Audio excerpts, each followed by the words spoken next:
everybody. Welcome back to the Saturday edition of Crafting and Crime Daily. I'm Rebecca. I designed this show so you have something to listen to while you're crafting that involves true crime. I describe and recap live trials and a lot to get to today. Like I said, feast or famine. And yesterday, I apologize, no show because I took the bicycle for a little whirl. And I'm pretty out of shape because I was hurting yesterday. Woo, my back. Can I get a new model? Where's Timu? Where's my Timu app? I need a new model back. My sister said just replace the whole thing, just a whole new body. I think she's right. So, what are we going to talk about today? Well, first and foremost, the Friday dance. I'm not going to, my back is still hurting. We'll do a little jig in our chair. Mm-mm, mm-mm. I gotta get Friday dance music. Any suggestions? Yeah. Anyway, I just lost a bunch of people, but that's okay. I've got a lot to talk to you about today. Corey Fleming was sentenced. That is the Murdaugh stuff that keeps on giving. Then we have Ortho Wallace. That case is wrapped up. Then we have Cara Rintala case. She's on trial for the murder of her wife. And then we're going to talk about Henry Dinkins. We'll do that first. How about that? Who's Henry Dinkins? You're like, oh, that was so 2 weeks ago. You're right. Henry Dinkins is a guy up in Iowa who took his son for the evening, his 8-year-old son. He was going to go spend a couple of days with baby daddy. And his sister, who was not the child of Henry Dinkins, decided she's going to go too. Now she's 11. As you recall, he was charged with kidnapping and first-degree murder. Breasia Terrell was her name. She goes with her brother to Henry Dinkins' home that he shares with his girlfriend Andrea. The children play their video games. DL goes to sleep. Everybody goes to bed. Henry disappears during the night with Breasia. She is never seen again. So I don't know if you recall, but there was no jury in this case. The defendant, Henry Dinkins, opted to have the judge rule a bench trial, which is it's an option. So the judge took a couple of weeks. I'm not sure. I didn't calculate how long it took him, but more than a week to reach his decision. But he reached his decision. He reconvened court yesterday and announced his verdict. And he walked through every piece of evidence that he relied on to convince him beyond a reasonable doubt that Henry Dinkins was guilty or is guilty of kidnapping and first-degree murder. And the sentencing was set, and when they have the sentencing, I'll try to pick up on that for you guys. But he's going to get the max. Oh yeah, life without parole, no question. Super sad case. The only thing the judge said he did not find credible was DL's testimony that he witnessed his father shoot Breasia. And I think we can all agree with that because he said it in open court several years later after he's listened to mom talk about it, after he's listened to grandma, all the aunties and uncles, and everybody has talked about what Henry Dinkins did to Breasia Terrell, and he's picked up on some of that. And he did say to the defense attorney, I'll do anything to see my dad stay behind bars. But the judge pointed out, and I don't know if DL was in the courtroom, there was a very tall young black man in the courtroom, but it didn't look like an 11-year-old. I mean, unless he was just a very tall 11-year-old. In any case, the judge said, DL was instrumental in solving the murder of his sister, which was such a sweet thing to say for that poor young man who's probably going to need therapy for the rest of his life because of what happened to his sister by his father. And just horrible, horrible situation. Then we get the sentencing of Corey Fleming. Well, who the heck is Corey Fleming? That's what my sister said. Who's that? Well, he's Alex Murdaugh's friend. And Alex had a couple of cases. I've talked to you about the Gloria Satterfield case, the housekeeper that fell on his property, hits her head, dies 3 weeks later in the hospital from a brain bleed. At the funeral, he tells those kids, the two boys that were her survivors, tells her sons, sue me. Come, I'm going to introduce you to this man. His name is Corey Fleming. He'll represent you. He'll sue me. My homeowner's policy will settle with you, and you'll have some money to live on. And they're like, oh, okay. Yeah. But Corey was instrumental in helping Alex to divert the money back to him and Alex. And then they did the same thing in the Hakeem Pinkney case. Hakeem Pinkney is this, oh my God, this young man. He played high school football. He was going to be he was star of the football team. He's out with his mom one day. Mom's driving. She gets into a horrible accident, terrible accident. And he is paralyzed from the neck down, totally dependent on a respirator. So he is living in a nursing home. And Alex Murdaugh says, here's my friend Corey Fleming. Same thing. Corey represents him, and they cheat her and Hakeem out of all this money. And the sad part of this is that Hakeem really needed that money to live on. But just within days after the settlement, someone in the nursing home accidentally, somehow his respirator comes unplugged. Now, that mystery's never been solved, and I don't know if they sued the nursing home. I can't remember the details, but that's the Hakeem Pinkney case. So mom has Corey Fleming for a lawyer. She doesn't see any of the money that is been offered to settle the case. It all goes to Corey and Alex Murdaugh. So Corey, in federal court, decided he was going to plead guilty without a plea deal, and then did the same thing in state court. So in federal court, which it's not covered, federal court does not allow cameras in the courtroom. In federal court, the judge sentenced Corey Fleming for wire fraud, bank fraud, all of that stuff, insurance fraud, you name it, and breach of trust by a person, in a position of trust. And that's holds the biggest weight there. So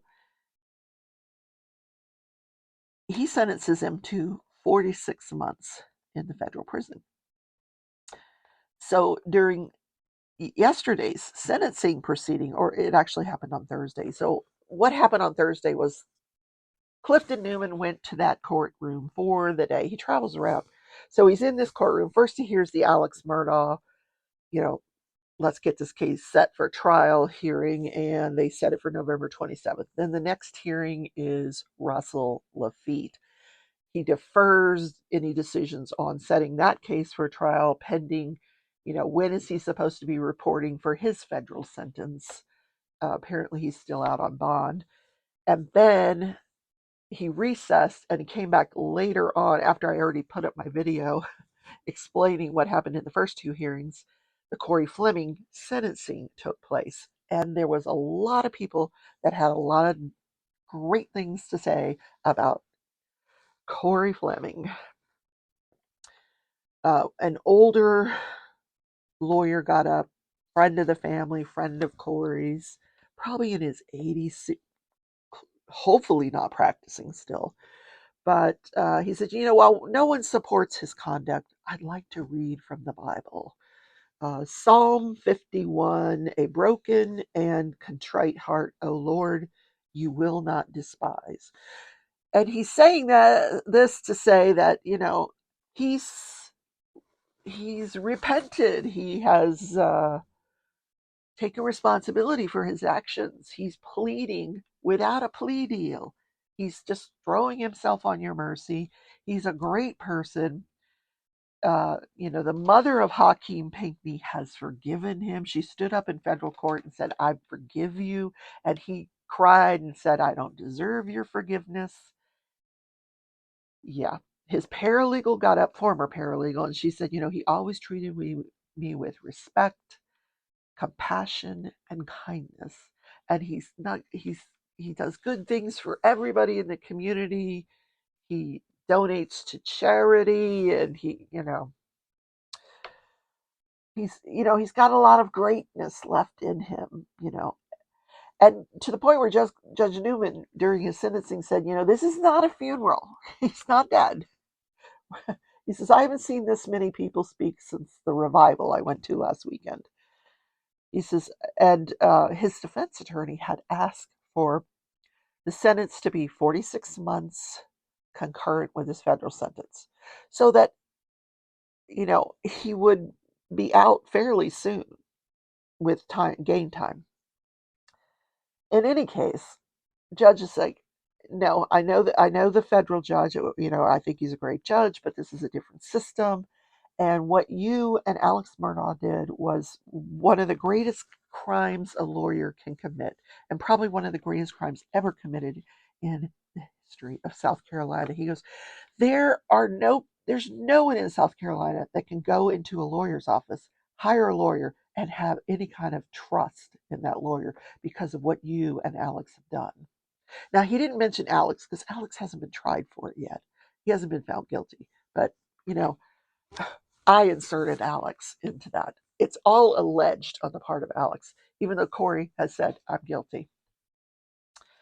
And the judge pointed out that you are facing 195 years. That would be your maximum sentence. So then he tells his clerk, can you write this down? And then he goes through all the charges. 5 years for this, 10 years for this, concurrent, consecutive. I couldn't figure it all out, to be honest with you. But when all is said and done, he's got to serve his 46 months federal, which runs concurrent with some of the stuff that he was sentenced to, but 20 years consecutive to his 4.5 year or 3 years, 10 months sentence in federal court. He's got to finish his sentence in state court. And there's a lot of people there waiting. You could do a lot of good where you're going. Mm-hmm. Okay. Interesting, huh? All right, that's Corey. Let's talk about Ortho Wallace. Now, Ortho Wallace, that case is done. I'll tell you how it turned out. Ortho Wallace decided, he's the one that's on trial in Orlando for at first he was charged with attempted murder of Officer Jason Rayner, who they got into a struggle in the parking lot of an apartment building. Ortho Wallace shot Jason Rayner in the head. He lived for 55 days and then passed away, at which point they upgraded the charge to first-degree murder. So he decides he's going to take the stand in his own defense. He describes that he was born and raised in Volusia County. He's lived all over the state of Florida. He has lived in Jacksonville, Gainesville, Broward County, all over. But then he came back to Volusia County. He talked about how he worked at McDonald's with, he's got 4 kids. He explained that 2 of the kids he resides with baby mama, at that apartment building where this traffic stop happened. And then he's got 2 other kids with another woman, also in Volusia County. Now, he said, I've got 4 children in the Volusia area, and I'm thinking, what an odd thing to say. Does that mean you've got children that are not in the Volusia area? Because for him to add, I've got 4 children in the Volusia area, made me think that, something's going on here. So he said that particular day, he was He reported for his shift at McDonald's. He had to be there about 5 in the morning. He gets there, does his shift. He gets off about 3:30, goes home, takes a shower. He leaves. He gets home about 3:30, 3:45, takes a shower, leaves about 4, 4:30, 5 o'clock to go visit his other two kids in the Volusia area because he's trying to split his time between all of his children. So then he returned to the apartment building around 8 o'clock and he backs into the parking space. Now, they're like, "Why'd you back in?" And he's like, "That's how I park." And I believe it because a lot of guys, that's what they like to do. Women too, I guess. I never understood the obsession with parking backwards. My ex-husband did it. It drove me nuts. Why do we have to park backwards? It's just weird. Anyway, so he said he parked backwards. He's listening to music, taking phone calls. This is all his office, he's taking phone calls, listening to music, smoking his cigar, which was down to a little bit. And there's a bone of contention about whether this was marijuana or was it a cigar. No, it's a cigar. It's a cigar. He took the stand in his own defense, and this is what he's saying. It's a cigar. He was just getting ready, when he sees this light in front of his vehicle, he was just getting ready to go in the house. And he takes his weapon out of the glove compartment. He's gathering his stuff up that's in the seat, and he put the weapon in his pocket. He says, he does not have a permit for carrying a concealed weapon, but he had applied for one. And he thought in his mind that because he was a certified trained security officer, that all he had to do was apply. He didn't have to wait for an approval to carry the gun. And he was just carrying it from the car into the house anyway because you don't want to leave it in the car overnight. So he's got one foot, he's got the door open, one foot out of the door, out, out of the vehicle, and he's getting his stuff. And when he when he goes to get out of the car door, there's this officer with a flashlight shining in his face, blinding him. So he couldn't see right away that this was a police officer. And even though he admits he knew that that was a police car in front of his vehicle with the lights on. So he said at this point he was very, very scared, frightened, nervous, confused, caught off guard, whatever adjectives he could use to say. But because he just didn't know how this was going to turn out. He says, "I'm 5'7". This guy's 4 to 5 inches taller than me. And I'm asking him what's going on, and he's not answering me. And I thought it was a reasonable question." And the state attorney is like, "Why didn't you just sit down?" You can hear Officer Rainer. He walks up and he says, "Hey, how you doing? You live here?" And he says, "Well, why? Officer, what's going on?" And the officer says, "Hey," and you can see he's trying, at this point, he's standing up and he's trying to maneuver his way out of this tight situation because there's another car parked right next door and very little space there. So, and in very little time, this all happens within 30 seconds. Officer Rayner at one point has his hand on his shoulder, trying to get him to sit down. When he does that, Ortho thinks he's going to go under the guy's arm, and this is when the struggle ensued. Ortho says, "I just wanted to get away. I didn't know what was going to happen." He says, he was keying his radio. He was going on the radio for backup, and I didn't know what was going to happen when the rest of the officers got there, and I was afraid for my life, and we were struggling, and the gun went off. Okay. And he says, "I know my rights, and I had the freedom to leave." And he talks about how at one point he had put his forearm, this arm. He had put his forearm out there, and he's talking about his training as a security guard. When you want to maintain your personal space, you put your forearm there to keep, I don't know. It just sounds like he wanted to control this situation. And he just was not going to listen to whatever this police officer said. No respect. This is me talking now, my opinion. No respect for authority. None. And he's like, oh, I've never been in this kind of situation before. So the state attorney and the defense attorney go sidebar, sidebar. And then next thing you know, the jury's being asked to leave the room, and we get to hear what the argument is. And the argument was, he just said he's never been in this situation before. And because now the door is open. Before there was a ruling that his 17 other encounters with police officers that resulted in either arrest or notice to appear couldn't come into the trial. Prior bad acts, the judge had said no. But the guy had just denied that he'd never been in this situation before. So the judge says, I don't want you to get into 17 incidents.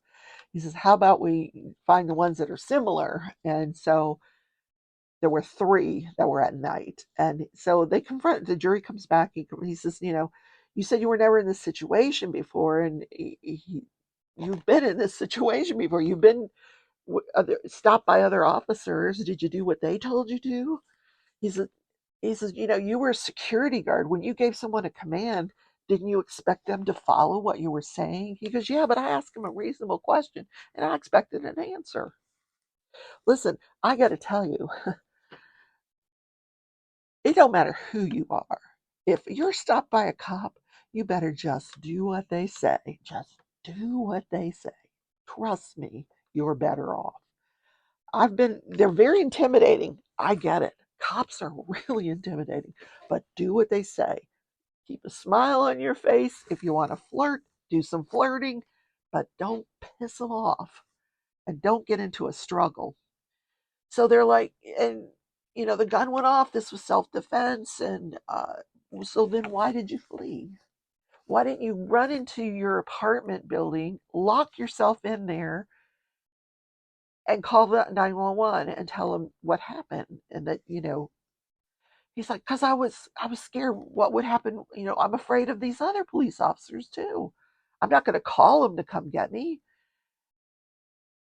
So he had to flee because, he just didn't know what was going to happen when they caught up with him. Well, why'd you cut your hair? Because they might recognize me.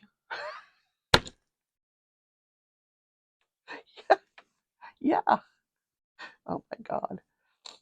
All right, so the jury began their deliberations yesterday morning, and they continued deliberations all day. They came back with some questions, really interesting questions.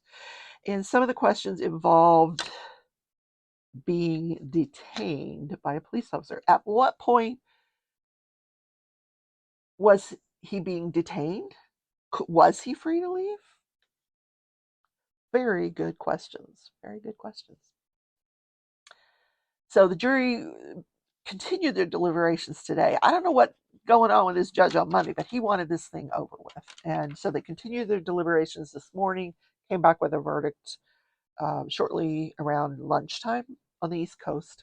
This is in Florida. This is a Daytona case that's being tried in Orlando because change of venue was granted because there was so much publicity surrounding the death of Officer Jason Rayner. The jury came back and he was found not guilty of first-degree murder, but guilty of a lesser included offense of manslaughter. Now, the difference, first-degree murder, premeditation, that there was an intent to kill Officer Rayner. The jury said no. Setting aside all that stuff he said about getting pig's blood on social media, because he explained when he was on the stand that his reference to pig's blood had to do with the people on Instagram trying to shut down his account. What? That made no sense. But in any case, somebody back in that jury room was arguing that he was essentially being detained and had the right to do what he did. So they somehow agree. It sounds like a compromise to me, maybe a jury compromise. between not guilty and guilty. Let's go with the lesser included offense. No premeditation. So that's what happened. Guilty of manslaughter, guilty of committing the manslaughter with a firearm. Now, the firearm doubles the sentence that he could get for manslaughter. If you're found guilty of manslaughter as a lesser included offense of first degree murder, you can get up to 15 years in prison with a minimum of 9.25 years. But because he had the firearm charge, or that he was found guilty on, that doubles it. Now he has to serve a minimum of 11.5 years, anywhere up to 30 years, and pay a $10,000 fine. So the sentencing on that will be a few months down the line. The judge said, I don't have my calendar in front of me, and because he's from another county, so he has to go back to his office and figure out when he can do this sentencing. But I think this is one of those things where nobody was particularly happy about the verdict. The family, of Jason Rayner obviously wanted first degree murder, life without parole. The family of Ortho Wallace wanted not guilty. We got something in between on this one. So he will be eligible for parole at some point in his life. And he's still young, so maybe he'll conform his thinking to society. And I don't say that to be cruel. I just think you shouldn't be that paranoid. You really shouldn't. You should have just sat down. You need to listen to authority instead of challenging authority, especially with a police officer. You don't challenge a police officer. You just don't do it. Okay. So the last case we're going to talk about is Cara Rintala. She is on trial for the fourth time. The first two, for the alleged murder of her wife, Anna Marie Rentala. Anna Marie Cochran Rentala. So they're both firefighter paramedics. Although I got the impression they didn't work in the same place. I think one worked for the fire department, Cara did, and I think Anna Marie worked for a business called AMR, which is ambulance thing. In any case, they've been married for a couple of years at this point. They've adopted a child, Brianna, and they're constantly fighting, these two. Restraining orders being asked for, divorce, we're going to get divorced, we're not going to get divorced. So the first person to take the stand, like I said, this is the fourth time. The first two trials were mistrials because the jury could not reach a decision. Third trial, she was found guilty, but the appellate court overturned that conviction because of the testimony about the paint. So everyone's being very careful not to say fresh paint. Yeah, but they're saying wet paint. I don't know what the difference is. And they're being very descriptive of, what exactly did you see? I saw paint. It did not have a film on top. Paint has that film on it as it's drying. They're being very careful. It had a pink hue to it. And they can say it was wet. And all three of these first responders said it was wet. There was the first responding officer, his sergeant, and a paramedic. Those three were on the stand. They were the first three on the scene. The first officer arrives. All three of them know both of these people. They've worked with them. They just know them. They've been to their house. They've socialized with them. So the first officer, he gets to the house. He's dispatched. He's a lieutenant now. At the time, he was a patrol officer. He says, I was dispatched to a domestic disturbance. So he thinks he doesn't know that this is Cara and Ann's house based on the address. He doesn't recognize the address. So when he gets there, he goes to the side door, and there's two doors to the side door. The outer door is made of glass, so you can see through it. And the inner door is a regular door. So that door was open, and so you could see through the glass. And if you look straight through, that was the stairwell that goes down to the basement. but if you took a right, you were in the kitchen. So when he gets there, he hears someone crying and saying something, but he can't make out what she's saying, and it's coming from the basement. So he opens the door. He announces that he's the police. I'm coming in. He doesn't see anyone in the kitchen. He goes down to the basement, and he sees Cara, which now he recognizes Cara, and she's cradling Anne, and he describes there is wet paint. He says, I stepped in it. Those are my footprints on that photograph. They're like, how do you know those are my footprints? Because I recognize my boots. I was there when I made those prints. I recognize that I made those prints when I was there. But he needed to determine if Anne would respond to resuscitation, if she was salvageable. So he goes in and he checks her carotid pulse. He doesn't get a pulse. At this point, the sergeant is coming down the stairs. He tells the sergeant, go get I think he calls it a junk bag. Go get the junk bag. So he comes back. The junk bag has, the AED, the automated external defibrillator in it. It's got medication. It probably has Narcan in it. It's got a bunch of stuff in it, gauze and stuff like that. So he goes and gets it. When he comes back, uh, the first officer tells him that she's gone. And they both describe her as being very rigid, which means rigor mortis has set in, which means she didn't just die. She's been dead for a few hours. But they said the paint was wet. Now, this was why the case was overturned on appeal, because of testimony about the paint from an expert. But these are just lay witnesses, and according to this judge, they are allowed to talk about what they observed. I observed paint. It was wet. So they wanted Cara to go upstairs, but she's cradling this body of her wife. So they had to help lift Anne's body so Cara could scoot out from under her. Now, how she got under her, I don't know. And when they did, Anne's arms were like rigid. Her legs were rigid. They weren't moving.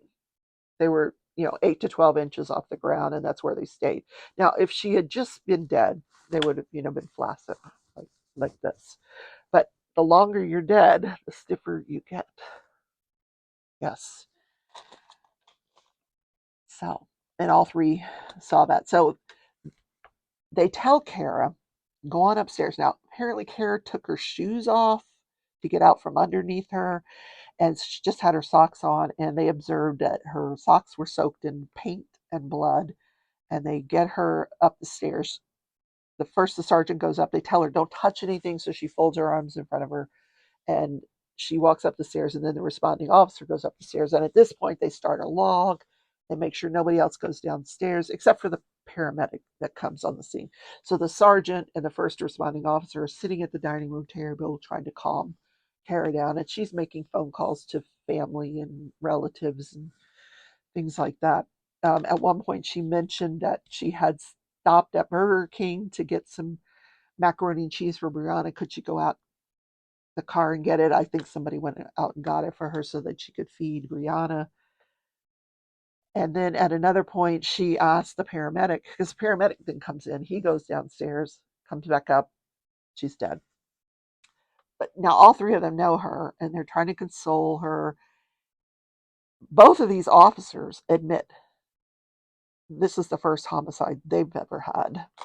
So they are calling in the state police to do this investigation, which that is not unusual. A lot of smaller police agencies, they just don't have the manpower or the investigative tools that the state police have. So they're waiting for the state to police to come out and take over this investigation, call the medical examiner, that whole thing. So at the dining room table, the officer asked her when was the last time you saw your wife, and she says to him between 3 and 5 p.m. Later on, the paramedic asks her the same question. She says between 2 and 4 p.m. Brianna's nap time. She says, I told Anne I'm gonna take Brianna. She's really fussy. This is her nap time. I'm going to take her out we're going to go shopping. And Anne says, great, I'm going to try to get some sleep. And the paramedic had asked her, has she been ill? And she said, no, she's just been having difficulty sleeping. The only issue she had was with her double D boobs. But I had to rewind the video a few times. Did I just hear her say double D boobs? Yes, that's what she told the officer. So she tells the paramedic she wants to go wash her hands because she's got paint all over her. So, and she had some blood coming from her nose. So he goes with her to the restroom because they were not to leave her unattended. She goes to the restroom, washes. He says the paint washed right off, which means it was wet. Paint comes off. He gives her a hand towel to hold up against her nose for the blood, and then they go back and sit down at the dining room table. And she was again told, don't touch anything. And she says, oh, I understand, I'm the number one suspect. After this, on day one, after all three of these guys testified, day one and day two, then they played this 20-minute video that was taken by the state investigators once they got there. It was video of the entire outside of the house, every room in the house, entering the house, the door. Like, they did not leave anything out. Everything was filmed. 20 minutes. We sat and watched this little real estate tour of their house. A nice little house. So I will continue the testimony in that case. I still have the rest of day two and all of day three to watch and update you on that on Monday. So that was a lot. I know. You're like, whoa. Yeah.